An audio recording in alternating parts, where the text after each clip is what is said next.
Pancit Canton with Bayonne. Magluto ta karon og lunch. Atang recipe is pancit canton with bihon. So mao na tanan mga ingredients na ako ang gamitan. Let's go! So guys, so mag-start tag hiwa sa ato ang karne na 400 gram. So magluto tag pancit canton with bihon.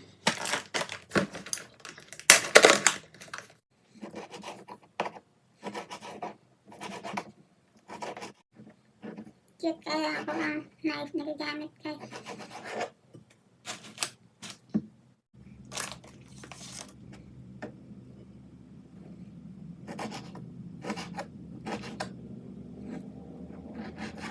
Doon ako i-slice guys ang kaning cabbage o repolyo.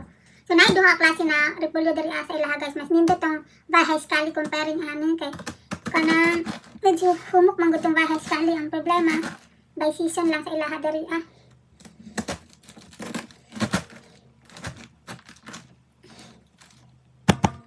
Dahil kaayo.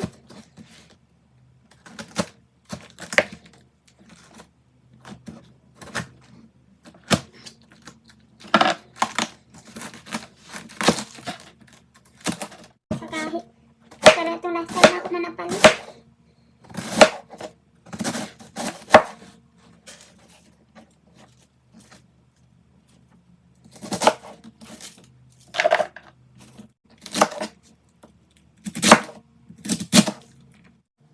So, maunit tanan na ako ang repolyo na slice guys. Diba dagat kayo?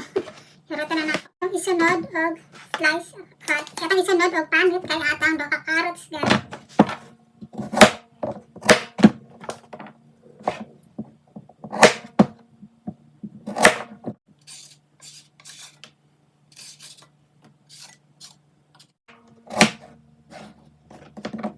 Akong gagmayon ang akong carrots guys kay para kali ra matulon ni Johan.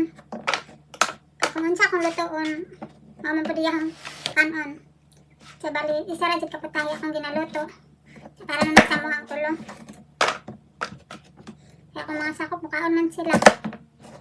So alternate ra pud na ay time na magluto og Filipino food. Ako sa na Finnish food anak.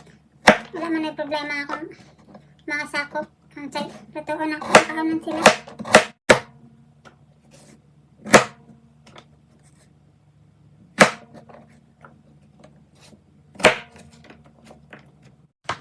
So, muna natin slice ang atong carrots, guys. So, mag-proceed nag-slice sa ang atsal, guys. Para ako kaayo. Nailahi-lahi ang color, guys. Naay ka ng green, yellow, red.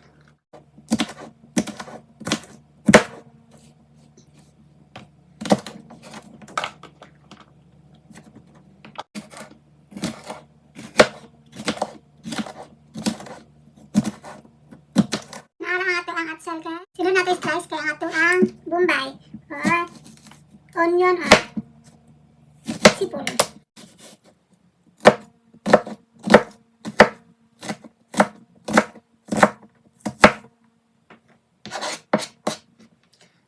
Nag-start na ko hilak guys. Kaya pinakaitsin ako ng onion ba?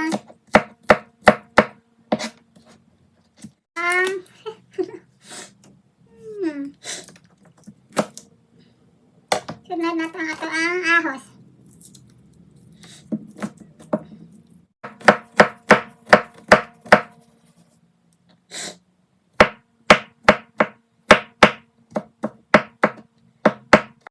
Nahuman na paghiwa sa ato ang ahos o onion. Sumaunit tanan ako mga na-slice na karne, lamas o vegetable. Mag-proceed na po sa ato ang bihon. Let's go! Isunod, hulmulan ang ato ang bihon guys. Akong gamitin bali duha ka slice ka na. 1, 2. Ito nga natin tubig. Para mahulmulan ka ang bihon. Ato ng gunting kung mahumok na na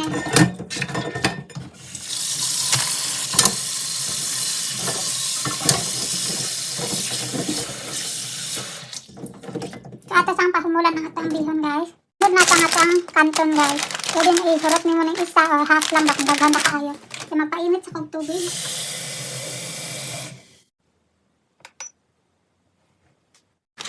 Atong ibutang dari ang atong bihon. Kaya canton guys.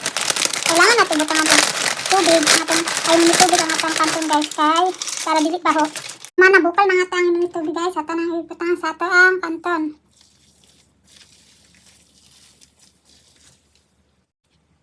Siguro na natin humulan guys.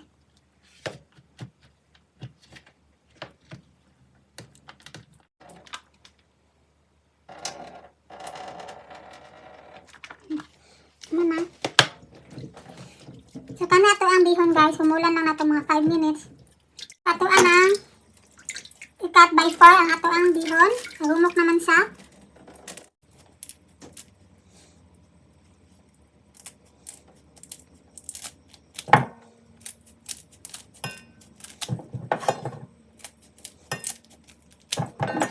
Naratanan guys. Start na taglit sa ato ang pancit canton with bihon. So, ibutan na ako ang frying pan. Ibutan na ito gamay na oil. Ito ang frying pan. Init na itong mantika. Itong ilunod ang atang ahos.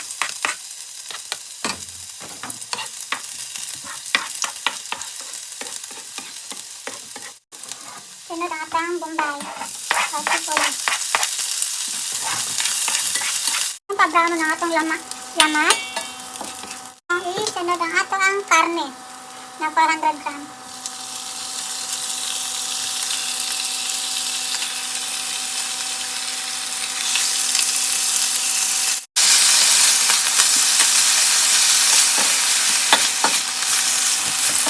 Sunod brown naman atong karne guys. Ibutangan na natin o tuyo. Yan. Iskuman akong gamit guys. So, mas maayo natin sa low brown. So, medyo ang kantong mag-brown pizza.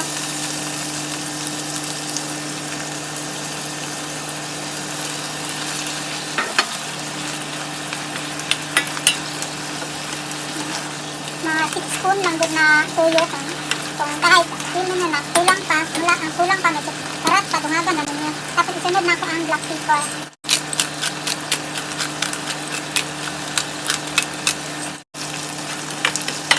Tapos ibutang natin ang ato ang isa ka cube. Pwede rock pork or beef cube. Pero most akong gamit dito beef. Wala na ko nagpalit ng pork. So ako yung ginayon namin guys para bilis na mag kanang sigugol.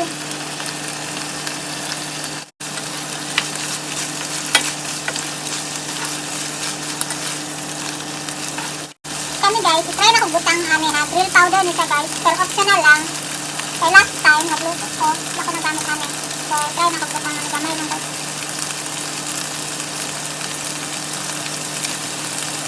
So guys, nagbutang na taog, 500 ml ng tubig. So, feeling mo, nakamay lang ang tubig, dungabi rapid ninyo. Magtutungog 200 ml, 700 ml na ko na guys. Tapos, ito ang papakalo ng ito ang kain guys, ito sa mahumog.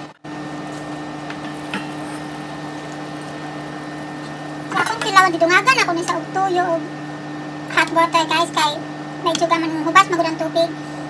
Ako isunod ang atong carrots guys.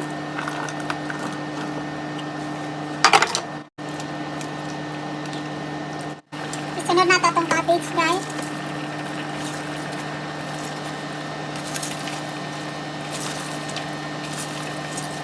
Gamay ka ako ang guys ay. So guys ako na nalunod ako ang repolyo o ang carrot. So guys, nahumok na nga ito ang carrot. Isunod na ito ang atang atsal.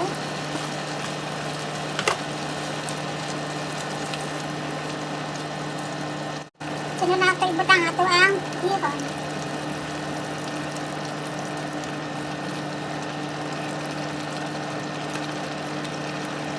Ilas na natin ito ang kangkong.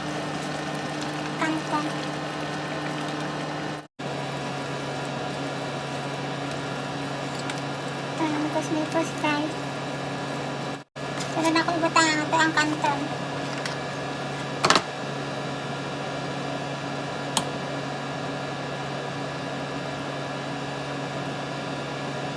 Kanton, kadi na maigo sa mga frying pan. Moro ni pinakadako sa frying pan.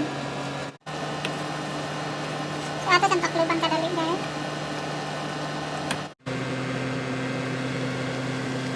So finally guys, naluto na dyan ang atong pancit canton with bihon.